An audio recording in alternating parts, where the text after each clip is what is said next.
So, Ani Niganwe Wedanda Dijnakaz Makwadudem Ganojakanning and Anishinaabe and Dao. Hi everybody, my name is Josh Hudson. I'm going to help kick things off. And I want to formally welcome you all to the National Tribal Tobacco Conference. I've been humbled to be part of the organizing committee.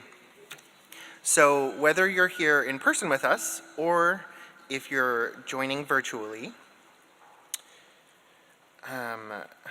we're delighted to have you with us. Sorry, I lost my place. And I really want to warmly remind everybody that you belong here, if you're in person and virtually. If you visited the event website, you may recall that the National Tribal Tobacco Conference was an event that last appeared in 2005, which was 17 years ago, in Portland, Oregon. I'm honored to be part of an amazing group of individuals who had the opportunity to bring this event back. We've crafted an agenda over the next 2 days where we'll be addressing the traditional uses of tobacco and the commercial impact. We've worked to craft this event to focus on having robust discussions, emphasizing on a return to healthy relationship with tobacco, the importance of creating health equity, and opportunities for networking and collaboration. Regardless of how you're joining us today, you should have received an email this morning that includes an opt-in networking list. We encourage you to use that list to connect with fellow attendees throughout the event and after the conference. Throughout the sessions today and tomorrow, we'll have a question and answer sessions that we invite you to participate in. If you're in person, just raise your hand and we'll have a mic runner available so that we can better hear you. If you're joining us remotely, just use the Q&A box on Zoom to submit your questions and we'll be monitoring that. We also have a really busy couple of days, so while we have a few breaks built into the agenda, I want to encourage you to take breaks as needed throughout the days. For our in-person attendees, there are some high-top tables in the back of the room. So if you need to stand up, you can go back there. There are also some charging areas available near the registration table if your devices need to be charged up. If you have any questions or needs throughout the day, you can also check in with the registration staff. For our online audience, you can email mccevents@umn.edu, which is being monitored throughout the event. This is the same email that you received the content from this morning. We also want to encourage you to provide your feedback on the event in our daily surveys, which will be emailed to you. Your feedback is crucial to our success so that we can continuously improve the event. Thank you in advance for completing those surveys. Surveys are anonymous and you'll be entered in to win an Amazon gift card. And so there's a little section for other comments. I want to call up Coco and Chris, Coco Villaluz and Chris Johnson. And we wanted to take a moment to honor someone who has done so much work. We wouldn't be here without her.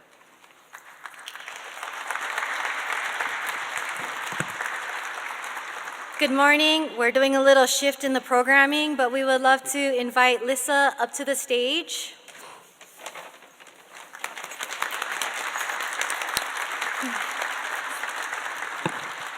So if you all have seen the emails and all of the registration, none of this would be possible without Lissa. And so we just wanted to take time to honor her just amazing logistical detail and just, her willingness to be able to support all of us being here today. So with that, Lissa, we just love to give you this.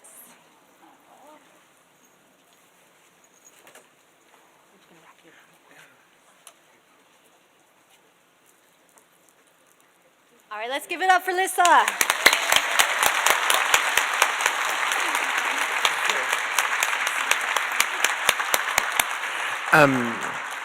So just some background, Lissa is super organized in all of the best ways. The script I'm reading this morning, Lissa wrote. We wouldn't be here without Lissa. So, we wanted to make sure that we took a moment to honor her. Filing back in. Before we begin, I want to thank the Masonic Cancer Center and the University of Minnesota for hosting us. I also want to read the University of Minnesota's Office of Equity and Diversity's Land Acknowledgement Statement. The University of Minnesota Twin Cities is built within the traditional homelands of the Dakota people. It is important to acknowledge the people on whose land we live, learn, and work as we seek to improve and strengthen our relationships with our tribal nations. The University of Minnesota also acknowledges that words are not enough. We must ensure that our institution provides support, resources, and programs that increase access to all aspects of higher education for our American Indian students, staff, faculty, and community members. Today, we're embodying those words, and we're excited to have this group here today on Dakota land, learning, sharing, and coming together.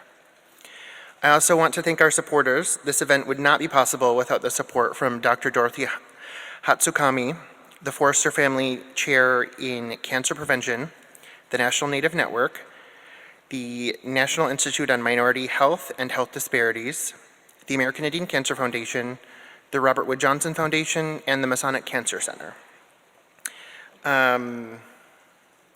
So with that, I would like to start our day with a quick prayer. So you can stay seated or you can stand, whichever you feel most comfortable with. So, Ani Minokajep Kijemanido. I just ask for all of us to be here in strength with one another and to support each other. It's our first event back together in person for a lot of us, so we're going to experience a lot of emotions, and we just ask for support from one another, and also ask for strong voices for everyone to share all of the good work that's been happening. Yeah, miigwech. So thank you all for being here. And to kick things off, I'm pleased to welcome Melissa Buffalo to the stage. Melissa is the Chief Executive Officer of the American Indian Cancer Foundation and an enrolled member of the Meskwaki Nation in Iowa, and is a descendant of the Crow Creek and Lower Brule Sioux tribes. We're pleased to welcome Melissa to the stage.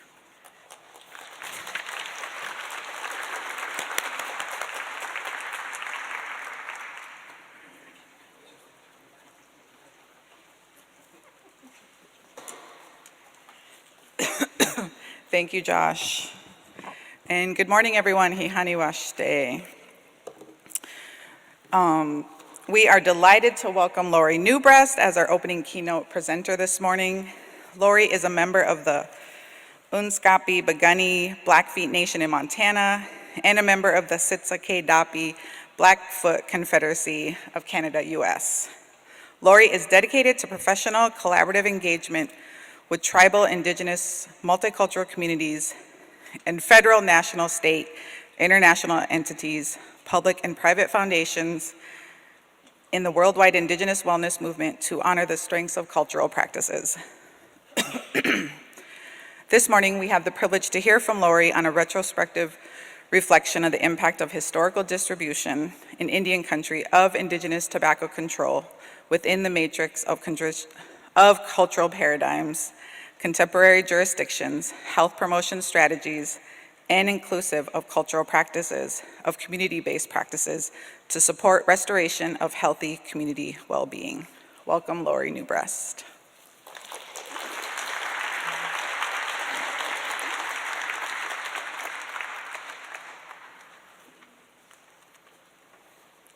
Thank you.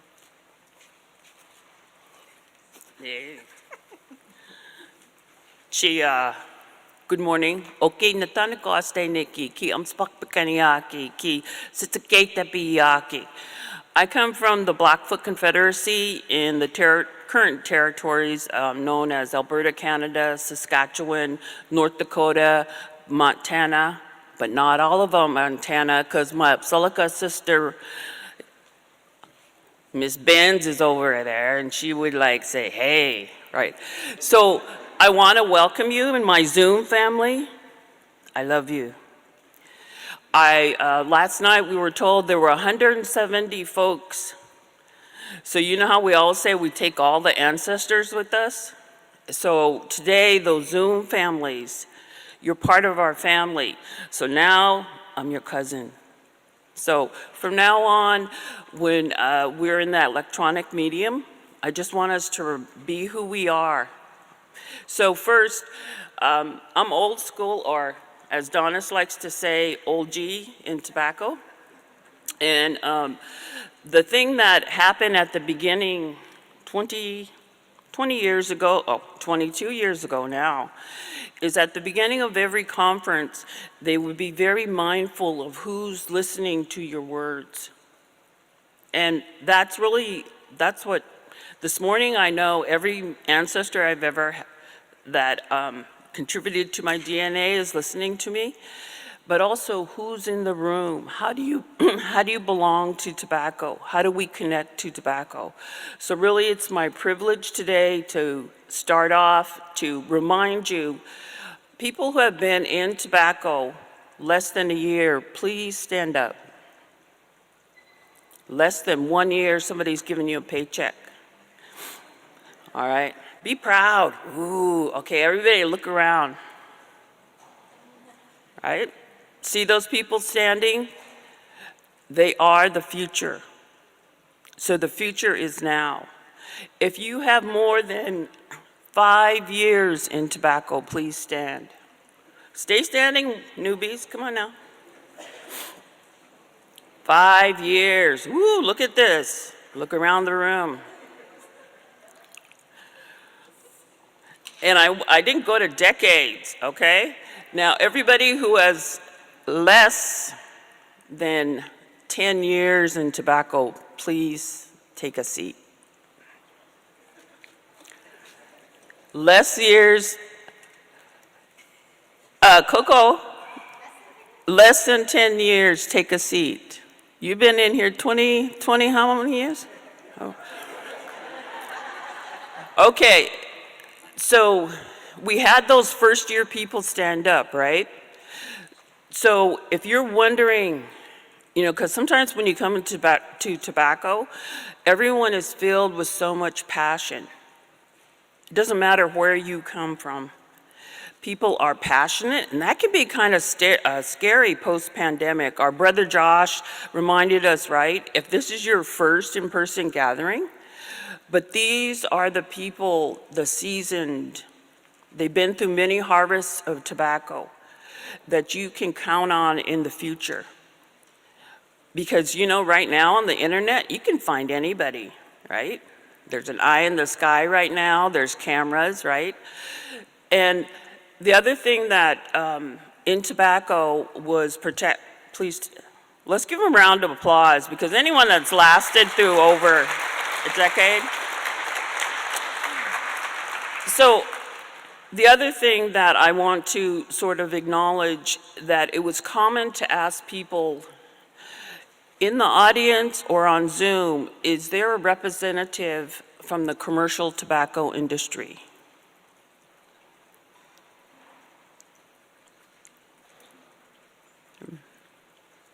Okay, everyone got quiet. Ooh, let's look. Let's see. But that was a common thing 22 years ago. And they would have to say, I'm here, me. So this morning when I was coming and I was seeing people leaving from the graduation, you know, parents so proud, they're like, whew, got that kid through, you know, like they were feeling really proud. I thought, I come with a question for all of you. How does tobacco connect? And you already know the answer, because it brought us all here together. So from many cultures, many paths, we came to this beautiful center at University of Minnesota on traditional Dakota territory. And thinking last night, crossing the Mississippi, I respond, the origin of the Mississippi is in my homeland. And I do have a slide, so maybe the first one could go up. I have 3 slides. That's your goal. One of my mentors said, when I get down to 1 slide, it's time to exit. Oh, me. Look at, there I am. So I'm only going to talk about really this. Today, when I came here, I was really thinking about on the journey from my homeland on the eastern slope of the Rocky Mountains in Montana. I live in my traditional homeland. And every day, pretty much, until I leave, everybody I see is Niswitapi. They're part of the Sitaketapi Confederacy. So I live among my people, and I live in the culture. I am the culture, because culture is also people. And we connect through traditional tobacco ways. And I seen the sign, I was like, commercial tobacco? And I thought, well, that makes sense. Because if you work in commercial tobacco prevention or cessation or policy development or FDA regulation or the new, how are we going to deal with those young adults 18 to 21, right, age of purchase, maybe you're in the regulation. Your origin is in traditional tobacco and the indigenous people of the Americas. Your work is a legacy of that journey of traditional tobacco through history. But this morning, I was thinking about language. I connect through tobacco, through language. So, Pistachan, you see it up there. That is one description of traditional tobacco. It's one process, it's an action, because language is living. So indigenous language is a living language. And the name for tobacco for my people is different than the Ojibwe, the Cree, whatever nations, the Upsalaka, wherever you come from, you knew tobacco by a process, by a name, by a context.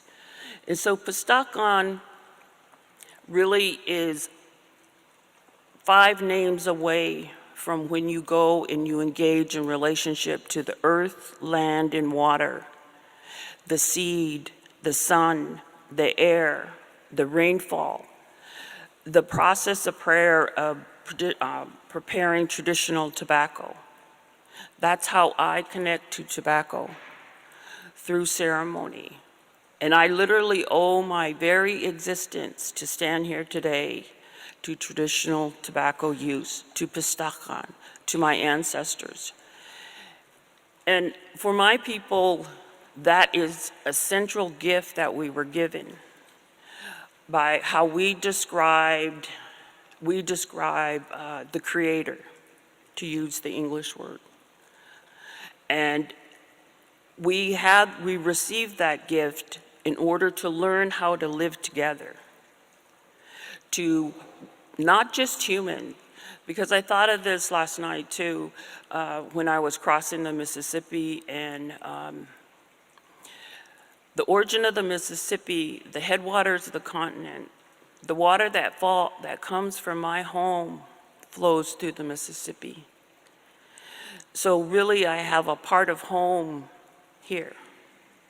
I'm always connected. And tobacco connects. It connects you to the non-human world. Because I think I feel right now that we're reminded every day that as human beings, we got a few things to figure out. And that is our guide. Indigenous tobacco was gifted to my people and in many other ways to other indigenous people to help guide us to the future, to the well-being of the current living generation, but to teach humans how to live in relationship to all of creation. So my dream time was affected by the moon. You know, I had to wait till it passed that one building so I could see the eclipse. And then I was like, don't get up at 3:15. That's when they said it would be like, don't do that, don't do that. And so I was thinking about that is traditional tobacco, teaches how to live in connection with the galaxy. So when an eclipse happens, you know that it's the planets doing what they need. Natusi, the sun. It's the moon doing what it needs. And our part as human beings is to observe and connect to those movements. And I think that I try to look at what is the teaching of the times we've been through in the pandemic. We're still in it, right? Everyone kind of knows that. Just checking, fact checked on science. So one of the things I see is we're really been united globally. We think about people. Now, it's a struggle because, you want to hide. That's a reflex of survival. You hide. And countries hide. But on the internet, how can you hide? I don't know. So in indigenous tobacco, there's a way to connect and not to freeze, but to plan to live. And so the system that you see on this slide, indigenous tobacco comes from the Americas. It was here prior to any geopolitical state currently in the hemisphere. But it also has an action. It has a place that was taught through ceremony to people, my people. And we have a language, a protocol. We have an indigenous tobacco control system. That's how I connect to tobacco. And last night we were talking about songs. And the way when I went to the elders in the Confederacy in 2000, one of the things that they told me is you have to talk about singing. You have to talk about the way we license tobacco, the ability to use traditional tobacco. And the song is one of those actions. So if you encounter Native cultures that are currently doing culturally based programming, and you hear the term culture is prevention, culture is community, culture is clinic, they may want to sing as part of their activities, because a song that is given, the ability to speak is a gift. And in tobacco, that song directs and prepares the sacred for you to engage in an activity that you were given through the ancestors, through time. And name, like I have a whole bunch of names, but my traditional name is Aste Niki Iwa. That name is older than America. My grandparents, my dad's parents, when they looked at me after I arrived from my mother, right, everybody knows, right? All people arrive through a woman. Just saying, go on now. Yeah. So, is that they looked at me and they said, out of all the grandchildren, because there's a lot of grandchildren older than me, this is the one that is going to be named Aste Niki Iwa. And we were given names to guide us through life, our path. And the tool that keeps me on that path is traditional tobacco, is pistakan. But that name is also a name of protection. And I come from people that we're humans. We had fear prior to contact. But we didn't know there was a system of fear coming. So those names are given to us also to move forward with courage into the future, regardless of what comes, regardless of what we have to restore, what we have to respect, our responsibilities. And So I like to preface those like warm fuzzy. Doesn't it make you feel warm fuzzy? Oh, I was giving my love, my name out of love, right? In our word, I better say this too, because I was like, anyway, I was looking at the audience, is kitsekuminin. We don't say, I love you. We say, you are loved. So just think of that. You are loved. You are loved. And when my grandparents looked at me, that's how they decided to give me my name. It was also my grandmother's name. Many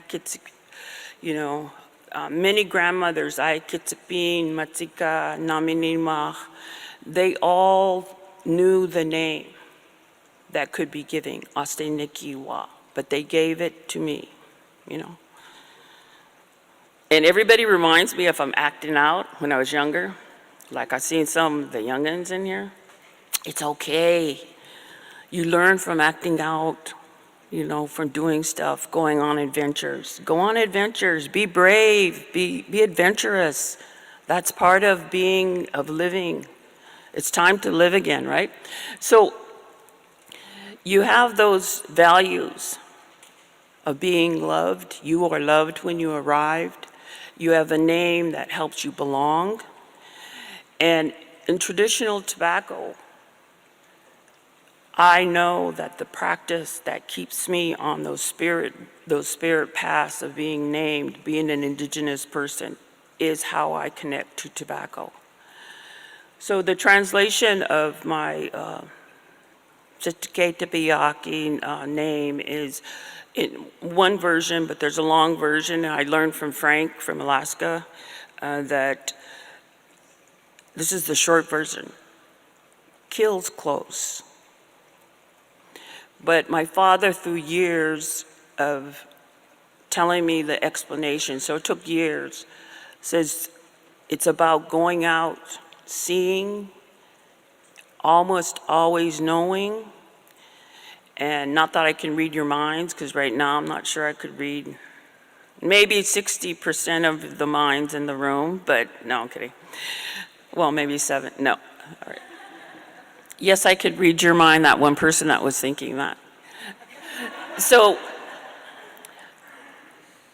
in traditional tobacco, names have power, they have histories, they have a place they belong, they have an intention, they come with instructions, they come with an entire indigenous cultural systems of knowledge and practices.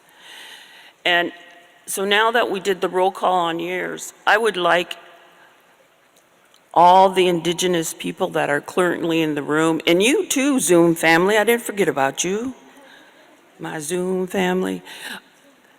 Stand up where you are in Zoom. Take a break from that chair. But all the indigenous people in the room, please stand.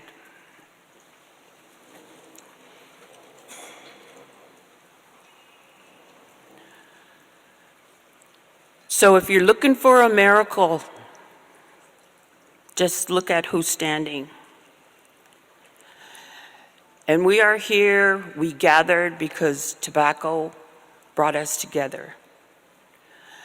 The relationships I have in the room, the tears I shed with Sarah, we are miracles. Now everybody else, I'd like you to stand too.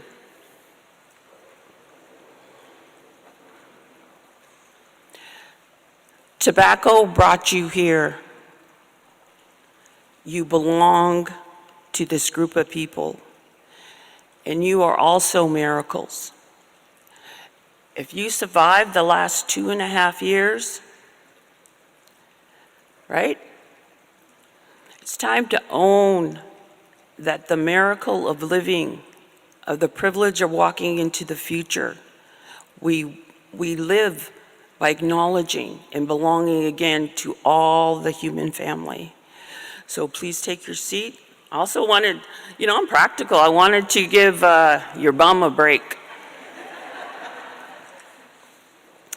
So we have protocols And there's a lot of the English language, I guess this is part of our current system of intelligence, is that it can be used for good and bad, right? So in our world, this is the way that we began to talk about, in my community, the current interface where commercial tobacco, the hurt and harm that it's caused to all of our families. Has people in this room been touched by a family member being affected and hurt by commercial tobacco? I have.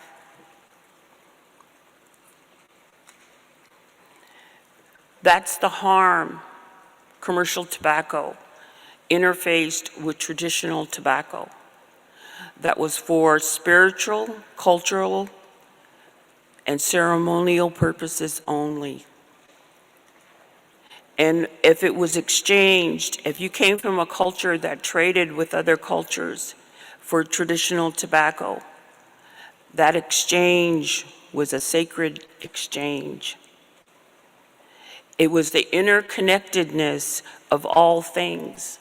And when commercial tobacco was introduced, and the purpose, its intention to cause harm, to trade, to sway political discussions, treaty makings, to begin to be introduced into some of the cultures in Alaska, that their traditional tobacco tradition is not right now. The current intelligence is that they did not use it. But when commercial tobacco came, other things came.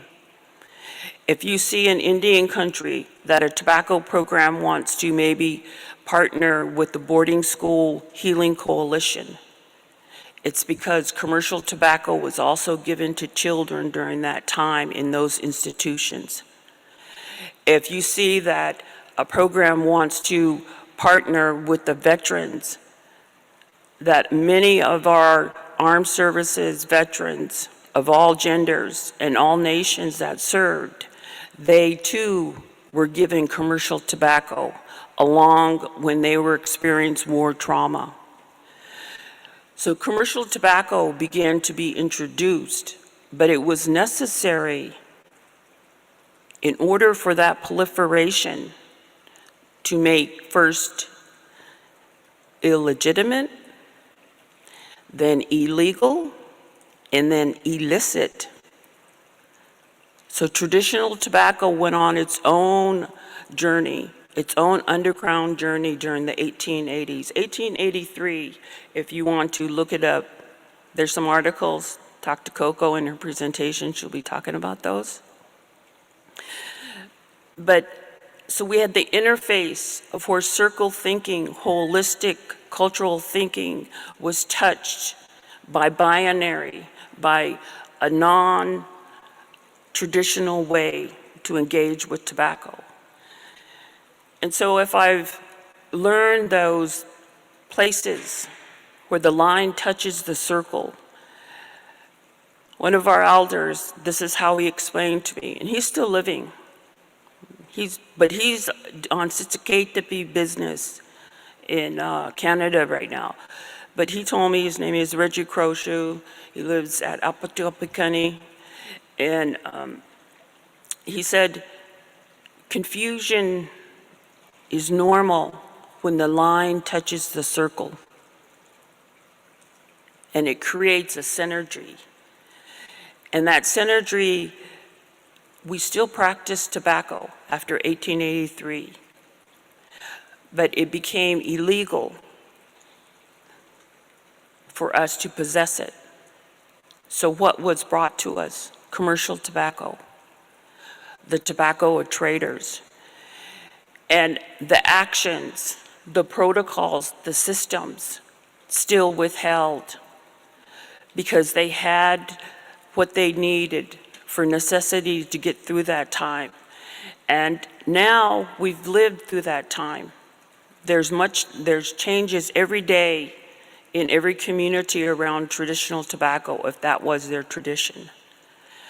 And they're reclaiming through repatriation, through rematriation, for again having land access. If they were people who went and engaged and met the tobacco in its home and gathered it from their land and territory. So I want to be clear that there's a couple ways that traditional tobacco is obtained. But it always is in this context: spiritual, cultural, and ceremonial. It is grown, and you live in Minnesota. You had the privilege of living in cultures that cultivated vast quantities, harvested, they intentionally planted. And that's one way that people planted it intentionally in a designated spot. But another way is a tradition I come from, where there was sacred spots on the earth that had that nutrient-rich soil that was specific to a ceremony. Because our ceremonies are in relationship with the world around us, and they're in relationship with the earth. And it was planted, but it was planted in those contexts: spiritual, cultural, and ceremonial. For some people, the water was critical to their traditional tobacco traditions. And when they told me there'd be running water, and Chris said, "Don't sit on that, even though it looks like a chair." So I was listening, but I eyed it this morning and I was like, okay, he was right. So many people they knew the rise and the flow of the water, and they accessed the river. When the river after the spring runoff would lower, they would plant their tobacco. But when change came to how land was organized, and those types of actions became prohibited. And we have a teaching. If you've seen a fence long time ago, my ancestors, if they seen a fence, they knew not to go over it, because you could lose your life. So in our own territory, we were prohibited from those places. But that's changing. It's changing through us being here and being included and belonging to the whole human family and acknowledged. So I asked for a time check. Still doing good, because you could see I'm a talker. That's also one of the roles that I had to grow into and be encouraged and drafted by elders, or they call it encouragement. But so in our system, there was a governance of traditional tobacco. There was who collected it, who carried the seeds, who distributed it, who used it, how it was used. There was an intricate system that is still maintained today. It was maintained yesterday. One of the young men, I was thinking, wait, is he still under 40? Yeah, he's still under 40. So one of the young men that has that responsibility, using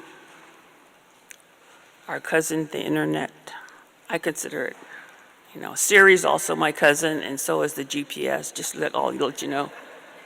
Well, actually, the GPS is, I call sister. So, because you don't want to be angry when you drive. Or as if you have a good sister. Jokes. Okay. So in that system, there were people that was their role, and you grew into those roles to have that authority. And so it still exists today. At home, that young man contacting me, letting me know, wanting me to respond because it's a Facebook event to a closed group. India's got technology down on social media, But internet access, that's still a challenge. So we have to use the old ways. Drive up to somebody's house. It's scary, huh? Right? And there's also a tradition that has changed because we respond to change. But before, when we lived in lodges, there was no door, no doorbell. Like, Nitoyes, our original home is a lodge, and so there was no door. But there's protocols how you enter in. So if you have those responsibility, you don't lock your door.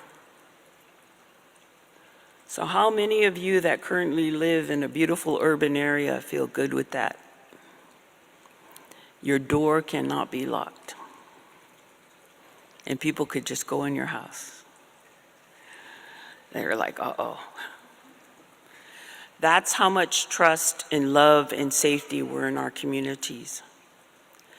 And so when a person had that authority in our governance, in our indigenous tobacco control, you were able to go for them, for their house, for help, for assistance, for guidance, for celebration, for prayers for strength.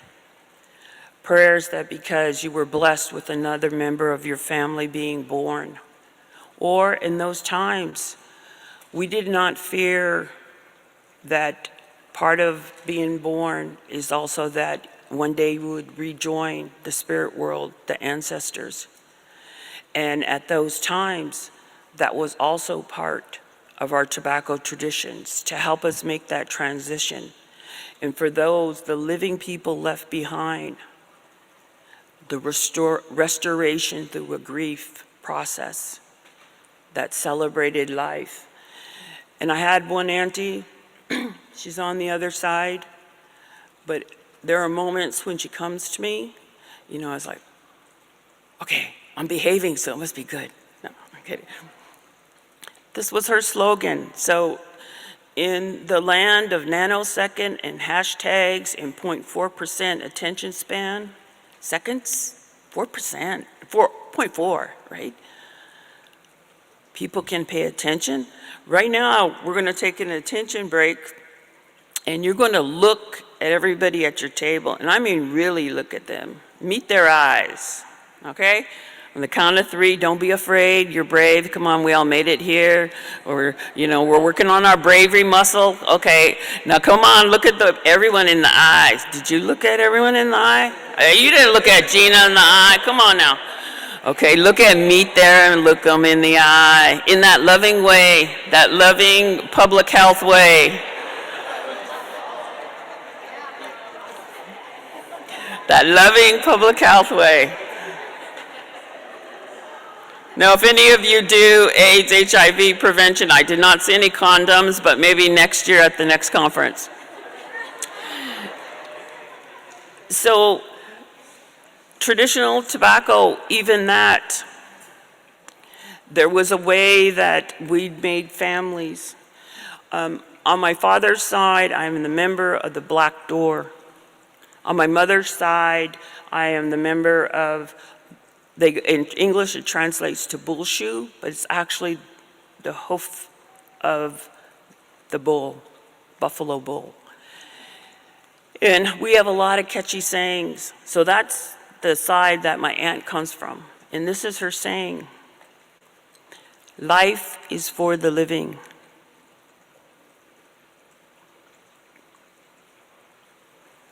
So if you are alive, you consider under that definition, flesh and blood, beating heart, warm body.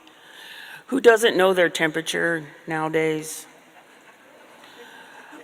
If you do not currently have a functioning thermometer in your house, please raise your hand and we will pass my hat and we will raise money for one. But really, life is for the living. So even in times of grief, and there was grief, not just loss of life in many communities, but there was that we are starting again. We're flexing our living muscle by being here. by the Zoom family. We wish next year we hope to see you all.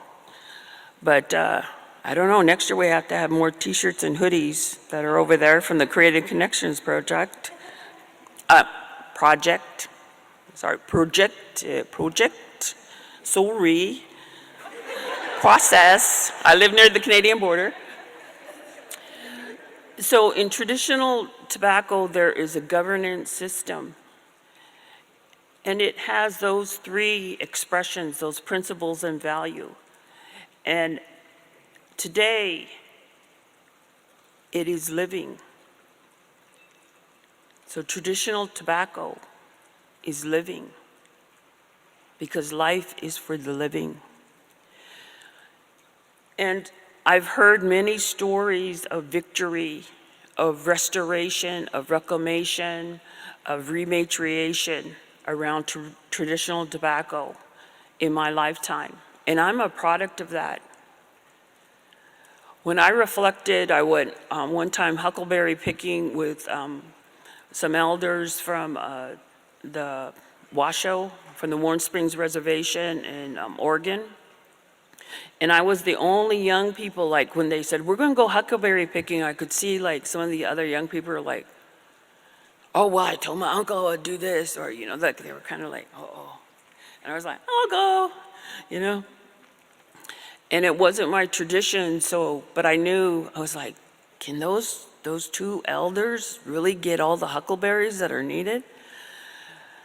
I was like young and I ran, you know, could run 5 miles, just drop of the hat. You know, I was very physically fit and I had to keep up with those old ladies, which is not a slur in my way. We call people kiptaki, old lady.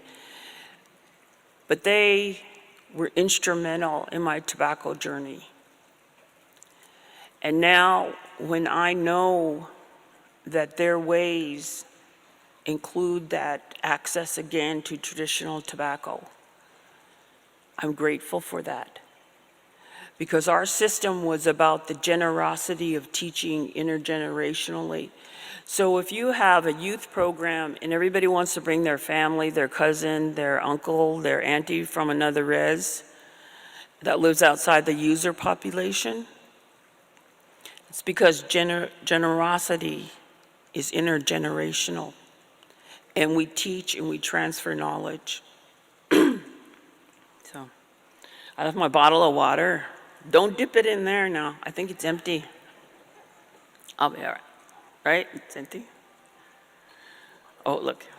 Not that water. Hey. The people on camera, you can't see, there's this infinity pool to my left. Oh, yeah. I'm going to take a water break. Thank you. The sacred plastic bottle. May I live to see the day that this is no longer used at a conference. So as we're moving on this journey through the next couple of days, I want to leave you with that question, how does tobacco connect? And I believe, right, I need question and answer time? 15 more minutes. All right. So right now, I would encourage you in the room, if you have a question of me, if you work with Native populations, or maybe you, I guess part of the reason when you're asked to be a keynote, somebody always told me they'll give you a prize and then that means you're closer to the exit. So I was like, all right, I'm okay with that. Everything has a transition. I transfer, I believe in mentorship. I believe in sharing knowledge freely. I'm committed right now. Charlie Running Eagle, Makati Piita is how I would say it in my language, but Charlie Running Eagle from Pine Ridge, South Dakota. I'm not Lakota. I'm not part of that culture, but he made this medallion, so if you think I'm looking blingy today, it's because of Charlie. But we give acknowledgement. We acknowledge all generations. So when we want to invest in our youth, it's because one day they will be standing and walking in our shoes. They will follow our footprints. So today I wore my traditional footwear because sometimes instead of, no slight against the corporate structure, instead of Nikes or Vans or Converse, the footprints that they are trying to follow in programming are the moccasin footprints, the traditional footwear footprints, the footprints that were left by their ancestors. So when they want to go to sacred sites, the whole earth is sacred, but those power sites in youth programming, so that they can feel that energy of those thousands of generations that visited there, those teachings, the core traditional tobacco teachings. Or they want to go and collect chinchasha for access to their traditional tobacco, the thing that guided them, one of the botanicals, one of the earth medicine family members. That's what traditional tobacco is about. If you have a cessation program, and maybe it's for pregnant women, there's a great curriculum that was developed around that. Maybe they want to learn about traditional tobacco. It's because the primary strategy that is developed over the last 22 years is that, yes, there are two tobacco ways. The original intended use, the ceremonial use of tobacco, and the more recent, the young. It's like, we don't let 3-year-olds drive cars, but if you wanted to do a time comparison, the industry is under 3 years old, because our tradition of tobacco is older in terms of behavior. So in a cessation program, the harm that has come with commercial tobacco, that is a practice to reteach and reinstitute the traditional tobacco protocols, because those were about living. Commercial tobacco is not about living well. You can survive it, you can recover from it, but it's not about living well. And it has a function. And in Indian communities, sometimes the cessation program has that component. And so we're asking you, the allies that don't come from those communities, to work on your toolkit of knowledge with us to understand, so that we can continue this journey together to bring health to our communities. And then a most recent, it's kind of like and I don't want to forget our other family members. There are many cultures that do not, their traditional tobacco practice was not to use tobacco, or it had a context. It had a context. Was it medicinal? Because, excuse me, tobacco, there are many variations, over 70, that are currently acknowledged in the hemisphere. And it grew everywhere. The tobacco that was grown on the East Coast was different than the relative that grows where I am. It's different than the relative that grows on the tobacco plains that span northwestern Montana into the province of British Columbia. And everyone knows, like, above us is Canada, right? Okay. So British Columbia is one of those provinces. I asked a couple of little kids, are they teaching geography, their parent? She said, no. And I said, well, it'd be good to teach them to read a map. So we spent a whole family evening helping them read a map. They were fascinated. I've been there. I might want to go there. But, just in case, that grid, sometimes it looks a little shaky. So if you are working in FDA regulation, the new challenge of how we convince adults 18 to 21 years old about age of purchase, and they want to learn about traditional tobacco, the protocols help with that. They help differentiate the role of first use, because commercial tobacco, all you have to do is have some money or obtain a legal product some other way, right? And now the new iterations of that product are being synthesized. So what does that mean? It's clearly not traditional tobacco, because traditional tobacco is to meet that relative of how it first came to help us, how it was gifted to us.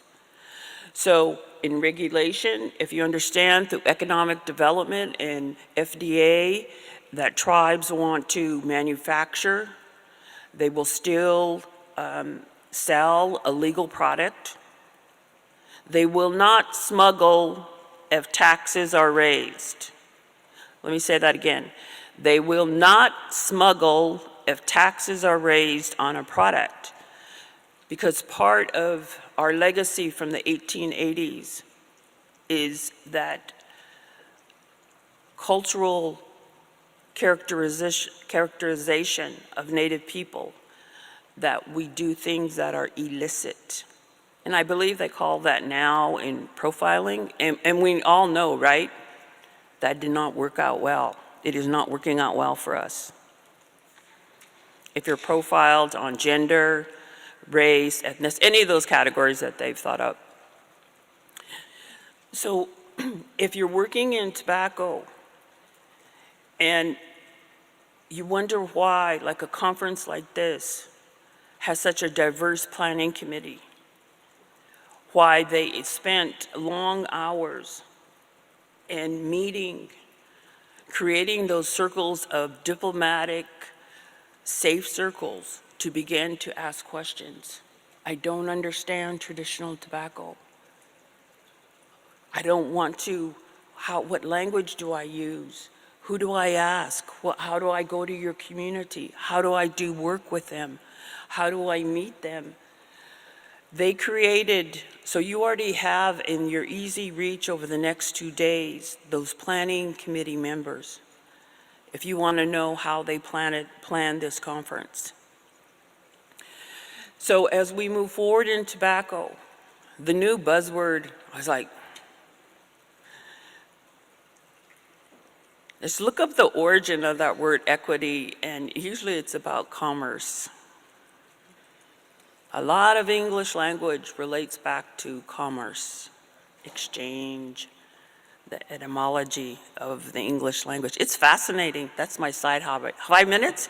5 minutes, ooh, okay. So as we move forward into the future, in that we're all gonna be, no. Right now, so your second question is, over the next 2 days, you have a really interesting opportunity. How are you going to belong to each other in this movement? We still have to travel together,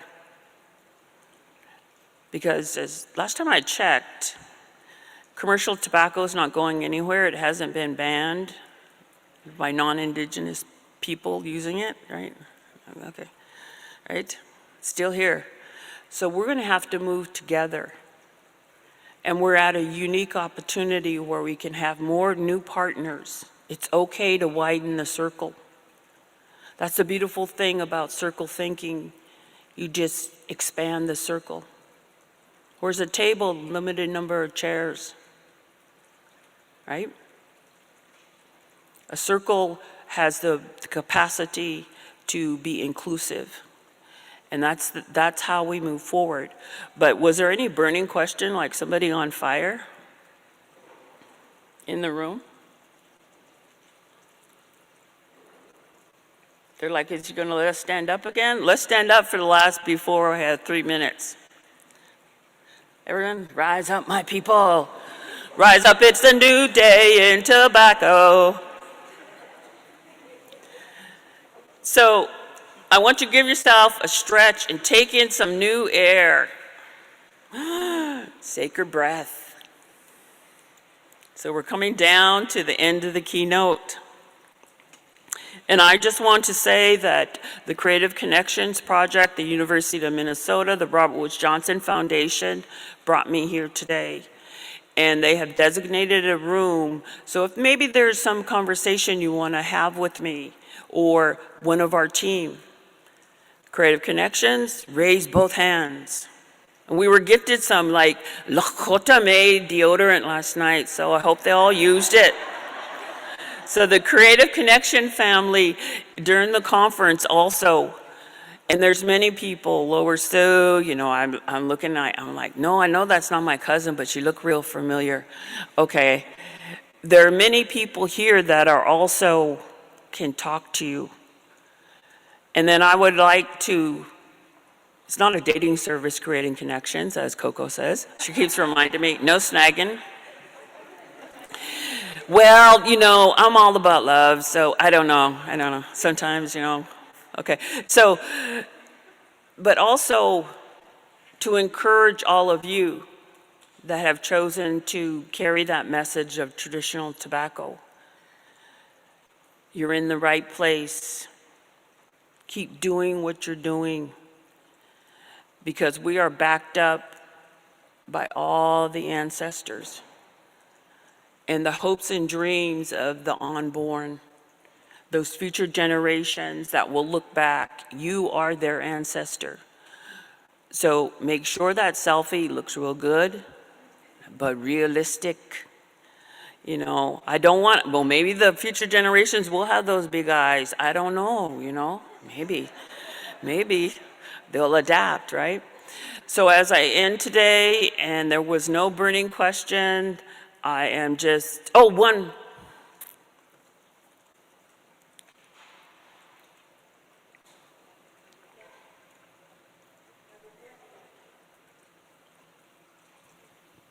Can you hear me? Yeah, Okay. I met a lady named Sydney Brown. She's Black. yep, So she talked about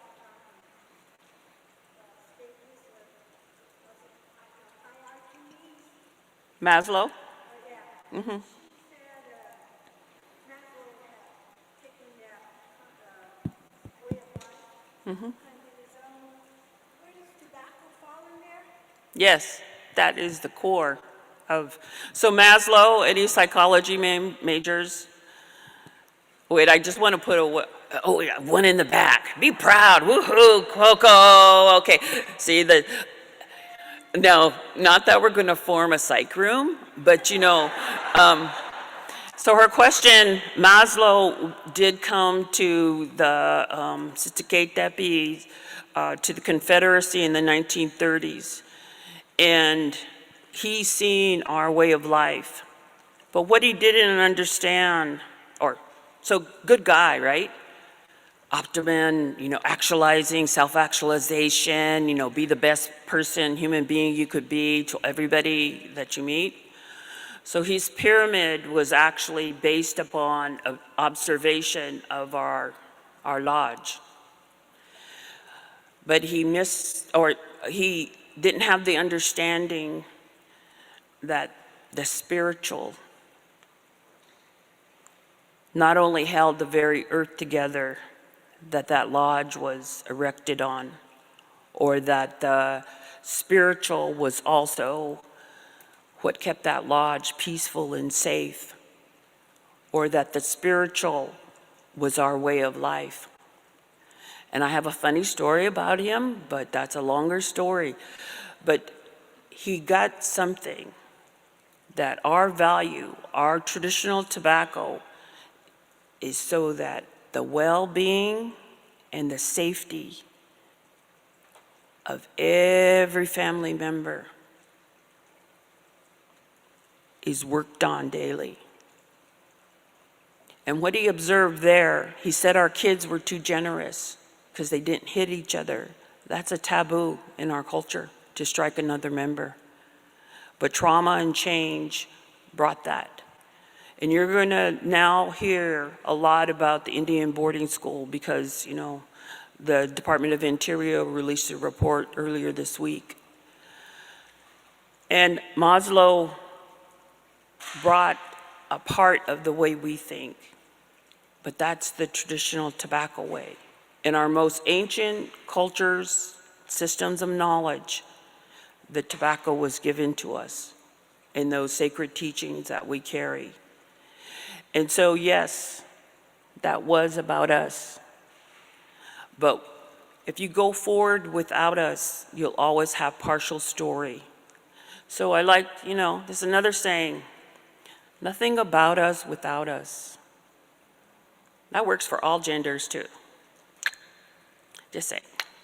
So I would like to thank you today. I'll be around the conference. There's some great presentations, people here to share their knowledge, and how we all can unite under this hashtag. Keep tobacco. Oh, Ada, yeah?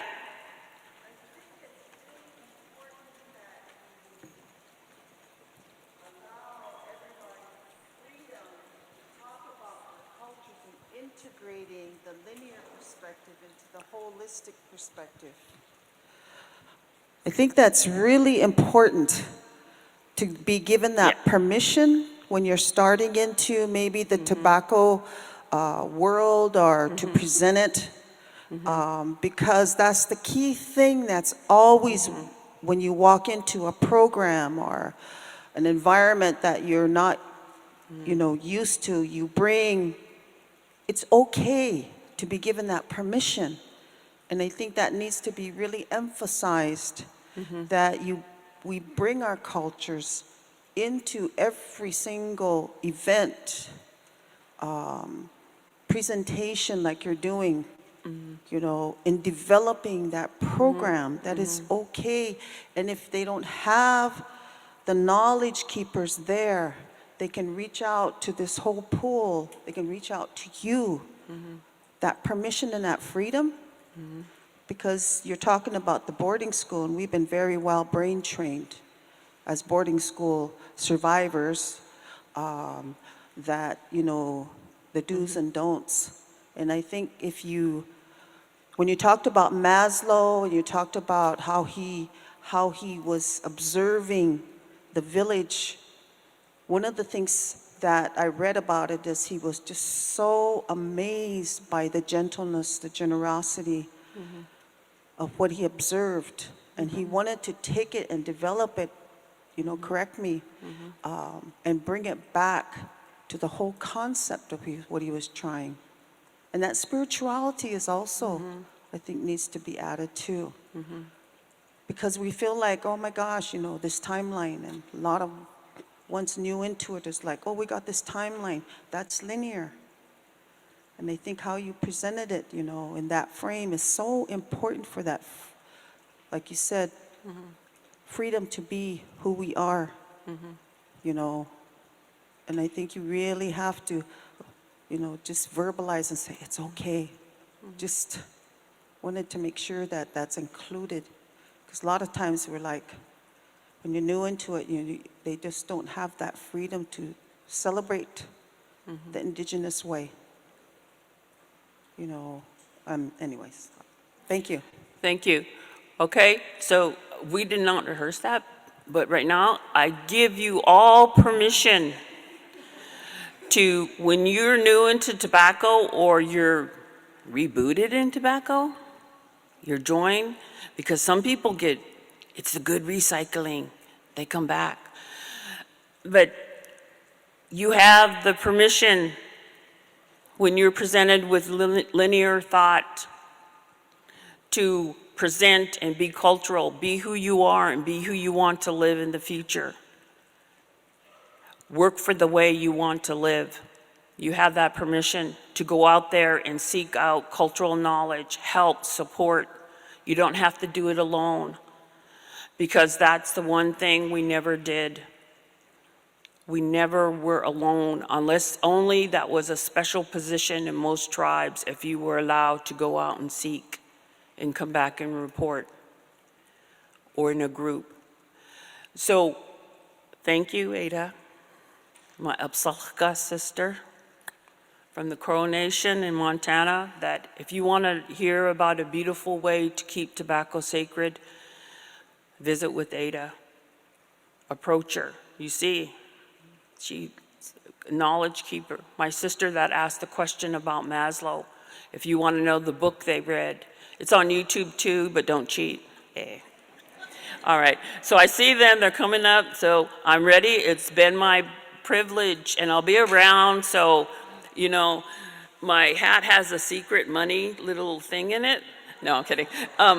But please approach me. You know, I don't know everything, but I may know somebody that can help you if I don't. So thank you for this morning and seeing people again. And I don't have my name tag on, and I already hugged a couple people, you know, so I'm just saying, I'll put my name, I'll put all the colors on.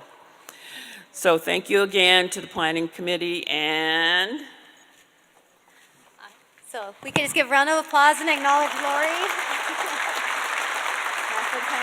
Thank you.